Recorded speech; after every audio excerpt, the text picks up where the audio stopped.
Perkenalkan, nama saya Christopher dengan NPM 194147. Jadi pada kesempatan kali ini saya akan menjelaskan tentang latar belakang. Seperti yang kita ketahui, kini hampir seluruh wilayah di dunia sedang mengalami pandemi COVID-19. Pasalnya, virus ini menyebar dengan begitu cepat sehingga memakan banyak korban. Menurut Organisasi Kesehatan Dunia atau WHO, salah satu pencegahan terhadap virus ini yaitu dengan menggunakan masker dan face shield. Namun, saat ini masker medis merupakan komoditas yang langka.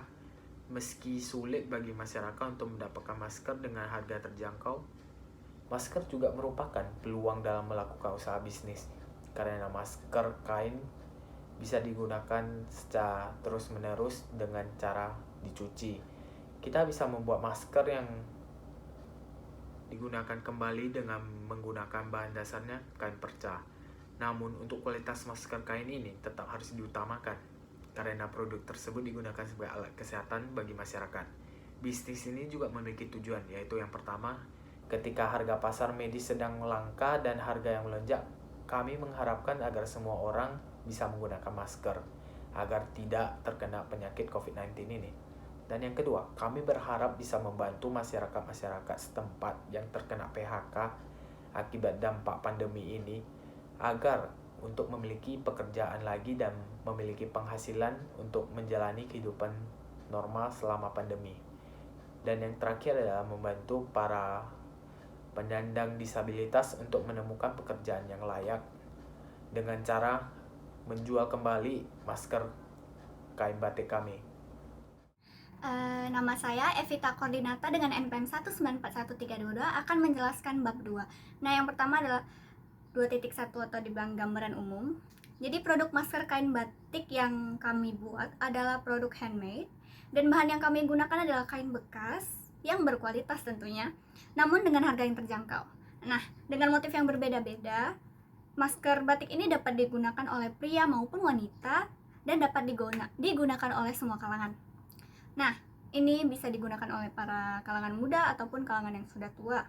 Nah, proses penjahitan dan pembuatan kami lakukan sendiri tanpa mempekerjakan penjahit agar tidak mengeluarkan kas yang berlebihan. Nah, setelah kami melakukan survei dengan melihat kondisi Kota Batam, kami menyadari sampah Kota Batam sudah mulai menimbun banyak.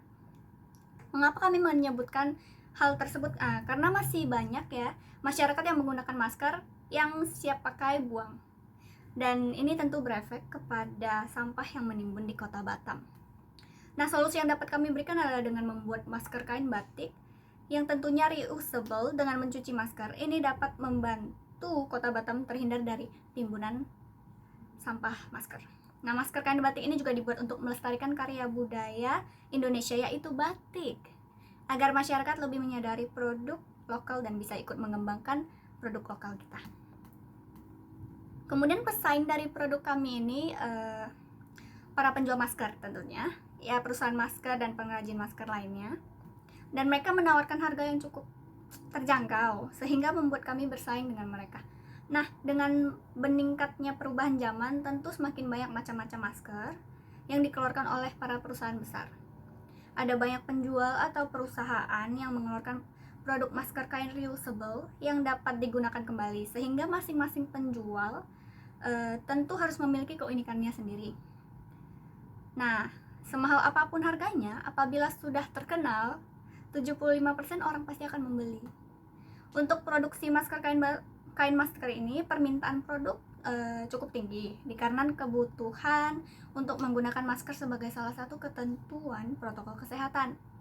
Nah, produk kami tentu aja lebih tahan lama dan dapat digunakan kembali, bahkan dapat dijadikan sebagai trendsetter dengan batik sebagai penandanya. Dan juga kami menawarkan berbagai macam jenis motif batik sebagai gambar masker agar dapat menarik perhatian pembeli. Terima kasih. Nama saya Harsono, NPM saya 1941088. Jadi penerapan konsep etika bisnis itu dalam suatu organisasi itu bertujuan untuk menghasilkan keuntungan dengan cara menggabungkan atau mengumpulkan dana dari masyarakat, merupakan isu yang sering diselidiki secara mendalam. Terus penerapan konsep etika bisnis itu terbagi dari 5 rumor utama. Yang pertama itu ada bribery, yaitu diartikan sebagai menawarkan, memberi, dan menerima atau meminta suatu yang berharga. Terus tujuannya itu untuk mempengaruhi tindakan seorang pejabat dalam menjalankan tugas publik atau hukumannya. Terus yang kedua itu ada coercion, yaitu pemaksaan untuk mengontrol orang dengan kekerasan atau ancaman. Jadi pemaksaan didefinisikan sebagai paksaan atau kendala, dan memaksa dengan kekerasan ataupun senjata. Terus yang ketiga itu ada deception, yaitu penipuan, dengan melibatkan memanipulasi orang dalam perusahaan dengan menyesatkan mereka. Terus yang keempat itu ada theft, yaitu pencurian, yaitu pengambilan suatu yang bukan milik Anda, yaitu dengan tindakan mencuri atau mengambil properti tanpa persetujuan pemilik. Dan yang kelima itu ada unfair discrimination, yaitu diskriminasi yang tidak adil, didefinisikan sebagai perlakuan yang tidak adil atau penolakan hak keistimewaan normal bagi seorang karena ras, usia, maupun jenis kelamin. Metode pelaksanaan. Yang pertama, metode pelaksanaan dilakukan untuk mengetahui tahapan dan proses dari produk, yakni persiapan, proses pembuatan produk, dan pemasaran produk. A. Alat dan bahan produk masker kain batik. Yang pertama, kain batik. Yang kedua, gunting. Yang ketiga, jarum dan benang. Yang keempat, peniti. Dan yang kelima, strip kain. B. Proses pembuatan. Yang pertama, gunting kain batik menjadi dua bagian dengan ukuran yang sama besar 30 cm x 15 cm. Yang kedua, potong dua bagian pita elastis sepanjang 17 cm.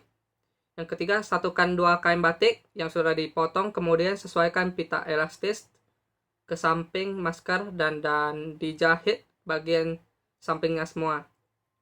Yang C. Proses pemasaran. Dalam tahap ini, tim penulis melakukan pemasaran dengan berbagai promosi secara online maupun offline. Proses online dilakukan pada media sosial seperti aplikasi Instagram, Facebook, Shopee, dan story WhatsApp. Sedangkan pemasaran offline dilakukan dengan penjualan secara random kepada orang sekitar seperti teman kerja, saudara, maupun teman lainnya. Yang kedua, analisis risk usaha. Yang pertama, terdapat banyak pesaing dalam usaha produk masker kain. Yang kedua, usaha masker kain masih belum mendapatkan kepercayaan dari masyarakat Indonesia. Yang ketiga, produk masker kain tidak cocok digunakan oleh petugas medis. 3. SWOT analisis. Kelebihan. Masker kain dapat dicuci dan digunakan kembali. Yang kedua, masker batik dapat mengurangi penambahan sampah. Yang ketiga, mampu menahan ketika kita bersin atau batuk. Kekurangan, tidak cocok digunakan oleh petugas medis seperti perawat dan dokter. Yang kedua, tidak terdapat filter khusus untuk penyaring debu. Yang ketiga, lebih tebal sehingga tidak nyaman dipakai lama. Peluang, terdapat banyak masyarakat yang mengikuti kekinian dengan memakai masker unik. Yang kedua, masker kain sangat cocok digunakan ketika menjalani acara. Yang ketiga, batik yang menjadi khas Indonesia sangat dikagumi oleh banyak masyarakat. Ancaman. Yang pertama, terdapat banyak pesaing dari produk masker medis dan masker kain. Yang kedua, masyarakat lebih memilih menggunakan masker medis. Nama saya Friza, NPM 1028 akan menjelaskan tentang project procurement, yaitu dampak positifnya ada membantu orang yang kena PHK agar dapat pekerjaan. Kedua, mengurangi limbah masker medis. Ketiga, ada menjadikan masker ini sebagai cindera mata Batam. Itu yang dampak positif. Dampak negatifnya ada persaingan yang ketat, harga bersaing dengan produk lain, dan pengerjaannya masih manual dan jahitannya kurang maksimal. Itu ada stakeholder, yaitu stakeholder menjadi dua, internal dan eksternal. Internalnya itu pemilik dan karyawan, eksternalnya ada investor, konsumen, pelanggan, media, dan supplier. Pengaruh atau dampaknya yaitu yang pertama internal, pemilik yaitu mengontrol usaha dan karyawan dan membuka lapangan pekerjaan. Kalau karyawan mendapat pekerjaan dan Jika tidak ada karyawan, tidak ada produksi barang. Eksternalnya ada investor, yaitu mendapatkan keuntungan dan menaikkan nama perusahaan. Konsumen mendapatkan produk dan jasa yang dibuat. Media itu mengendorse barang yang agar terkenal dan banyak pembeli. Yang terakhir ada supplier, yaitu menyediakan barang yang dibutuhkan pembisnis. Sekian dan terima kasih.